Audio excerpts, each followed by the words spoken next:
PPN 12% buat barang mewah, PPN 12% buat semuanya kecuali barang dan jasa pokok. Ini bakal clear kalau pemerintahnya gentle ngasih rilis resmi, ini loh batasan PPN kayak gini, tapi apa dilakukan? Tidak, masih simpang siur jadinya. Enak situasinya, jadi kalau ada masyarakat yang protes bentrok sama masyarakat lainnya, bagus cara mainnya. Biar ada yang belain tanpa perlu nyewa buzzer, bagus, keren, emang S3 ilmu politik, keren. Katanya pemerintah nggak suka hoax sama misinformasi, tapi giliran gini aja, diem itu emas tuh. Orang buset, kenapa nggak ngasih tau kenapa? Orang maunya ngambil doang, kagak mau ngomong. Tiba ngomong dong, buset. Di masyarakat kita tuh orang ngambil kagak ngomong, hitungannya maling. Orang ngambil ngomongnya beda, hitungannya nipu. Masa iya mau jadi kayak gitu sih, Bang? Kagak dong. Kenapa emang kagak ngomong? Kurang, orangnya kurang. Kan kementerian udah nambah, lembaga nambah, staf-staf juga nambah. Yang ngegolin ini hampir semuanya di DPR. Koalisi banyak banget isinya, utusan khusus banyak banget, buset. Pejabat segitu banyaknya, pada kagak ngomong, kagak punya lidah pada, Kalau nggak punya lidah itu bagaimana ngejilatnya? Enggak. Itu kejauhan. Enggak, itu kejauhan, itu jahat banget ya. Maaf. Kenapa pada kagak ngomong? Pada sariawan, Nih. Nah, gue sariawan, gue tetap ngomong. Karena obat sariawan gue nanti kena pajak 12%.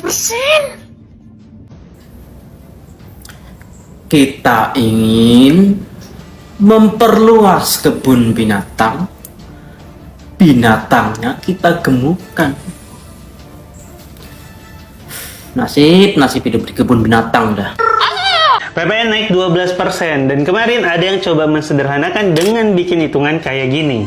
Cuma beda 20.000. Tapi sayangnya hitungan ini itu tuh keliru. Karena PPN gak cuma berlaku untuk produk akhir, tapi dia juga berlaku untuk seluruh kegiatan ekonomi yang berlangsung. Mulai dari beli bahan baku itu bayar PPN. Ongkos produksi, distribusi, promosi semuanya kena PPN. Yang bikin kosnya bakal bertambah dan harganya akan meningkat. Prediksinya bakal naik 3-5%. Karena kalau nggak dinaikin, selisih perusahaan makin sedikit. Kalau begini, bikin perusahaan harus efisiensi karyawan. Banyak yang di PHK, pengangguran naik. Kalau pengangguran naik, kejahatan juga meningkat. Kejahatan meningkat, itu tanda-tanda kiamat. Gara-gara PPN naik, kiamat semakin dekat. Kalian tahu nggak sih?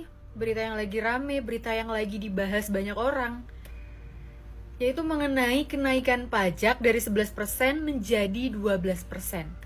Nah, jadi per 1 Januari 2025, pajak kita akan naik dari 11% menjadi 12%.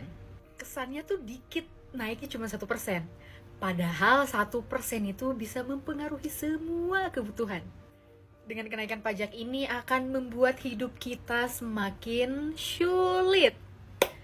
Masalahnya ada di mana sih? Masalahnya satu, pengangguran masih banyak. Yang kedua, lapangan pekerjaan ini masih susah banget. Yang ketiga, gaji rata-rata di Indonesia itu masih kurang buat kebutuhan. Ditambah sekarang pajak akan naik 12%. Ini semua ini habis sama pajak nih. Nah, setelah saya baca dari berbagai media dan berita, dampak yang akan timbul dengan naiknya pajak 12% itu apa aja sih? Nih aku sebutin ya. Nah, yang pertama ada di masyarakat dengan penghasilan rendah dan menengah. Daya beli yang akan menurun. Kenaikan pajak 12% ini akan mempengaruhi daya beli masyarakat, apalagi masyarakat tersebut masih mengandalkan gaji tetap. Adanya penyempitan konsumsi. Mungkin dengan naiknya pajak ini, banyak masyarakat yang terpaksa mengurangi konsumsinya mereka. Ditambah lagi barang-barang yang biasa mereka beli melambung tinggi harganya karena pajak tersebut.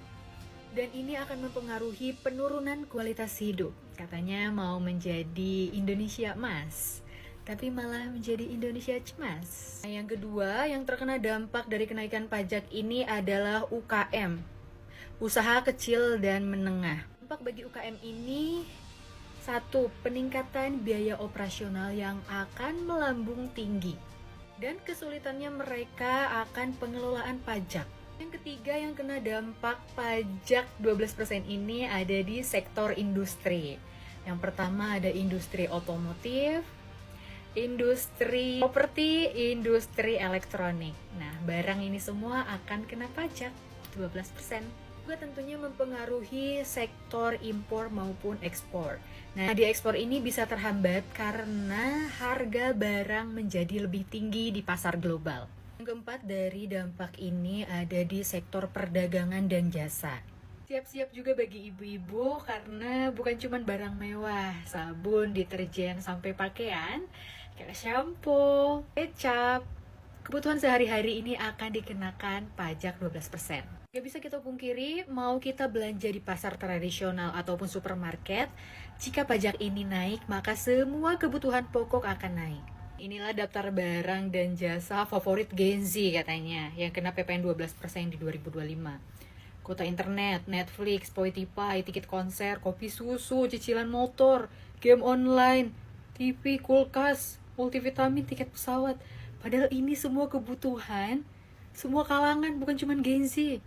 Kuota internet, semua kalangan, Netflix juga, Spotify, konser, game online, bukan cuman Gen Z, tapi Gen Alpha pun udah pada beli game online. Ini dan selisihnya sangat lumayan menguras kantong ya, bisa kalian lihat sendiri. Pemerintah seharusnya lebih bijaksana dalam merumuskan kebijakan pajak, karena ini adalah langkah yang beresiko menguras kantong rakyat kecil. Apakah pajak 12% ini benar-benar untuk kemakmuran rakyat? Atau mungkin hanya justru menguntungkan segelintir pihak?